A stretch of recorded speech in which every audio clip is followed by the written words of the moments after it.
लखीमपुर खीरी कांड को लेकर सुप्रीम कोर्ट में सुनवाई शुरू हो चुकी है। शिव कुमार त्रिपाठी और सीएम पांडा नाम के दो वकीलों के पत्र का संज्ञान लेते हुए सुप्रीम कोर्ट ने गुरुवार को इस मामले पर सुनवाई की थी। कोर्ट ने यूपी सरकार से जवाब मांगा है कि मामले में जांच अब तक कहां पहुंची है, कौन कौन आरोपी हैं और अब तक उन्हें गिरफ्तार किया गया है या नहीं। यूपी सरकार की तरफ से वरिष्ठ वकील हरीश साल्वे दलील दे रहे हैं। गोली पर साल्वे की दलील और सीजेआई का सवाल। सुप्रीम कोर्ट में यूपी सरकार का पक्ष रखते हुए मशहूर वकील हरीश साल्वे ने दलील दी कि लखीमपुर खीरी में मारे गए किसानों की पोस्टमार्टम रिपोर्ट में गोली लगने की बात नहीं आई है।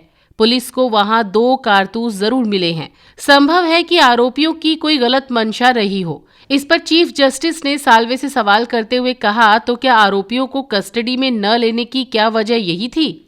जांच के लिए यूपी सरकार की तरफ से उठाए गए कदमों से संतुष्ट नहीं कोर्ट। लखीमपुर खीरी मामले पर सुप्रीम कोर्ट के मुख्य न्यायाधीश ने यूपी सरकार को अपने डीजीपी से ये सुनिश्चित करने के लिए कहा है कि जब तक कोई अन्य एजेंसी इसे संभालती है तब तक मामले के सबूत सुरक्षित रहें। कोर्ट ने कहा है कि वो लखीमपुर खीरी हिंसा मामले की जांच में यूपी सरकार की तरफ से उठाए गए कदमों से संतुष्ट नहीं है। सुप्रीम कोर्ट ने पूछा कि आरोप 302 हत्या का है, आप उसे भी वैसे ही ट्रीट करें जैसे बाकी केसों में मर्डर केस में आरोपी के साथ ट्रीट किया जाता है। कोर्ट ने कहा कि ये नहीं होता कि प्लीज आ जाए, नोटिस किया गया है, प्लीज आइए। इस पर साल्वे ने कहा कि ये 302 का केस हो सकता है। बेंच ने हैरानी जताते हुए पूछा कि 302 हो सकता है? चीफ जस्टिस ने कहा कि मौके पर चश्मदीद गवाह हैं। चीफ जस्टिस ने कहा कि हमारा मत है कि जहां 302 का आरोप है वो गंभीर मामला है और आरोपी के साथ वैसा ही व्यवहार करना चाहिए जैसे बाकी केसों में ऐसे आरोपी के साथ होता है। क्या बाकी केस में आरोपी को नोटिस जारी किया जाता है कि प्लीज आप आ जाइए? लखीमपुर खीरी में बीजेपी नेता के काफिले की गाड़ियों ने कथित तौर पर प्रदर्शनकारी किसानों के ऊपर गाड़ियां चढ़ा दी थी, जिसमें 3 किसानों और एक टीवी पत्रकार की मौत हो गई थी।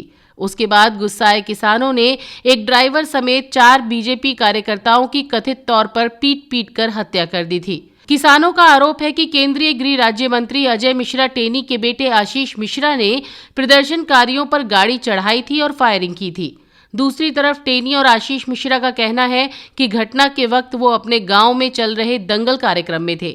इस मामले में दर्ज एफआईआर में आशीष मिश्रा को मुख्य आरोपी बनाया गया है, लेकिन अभी तक उनकी गिरफ्तारी नहीं हुई है।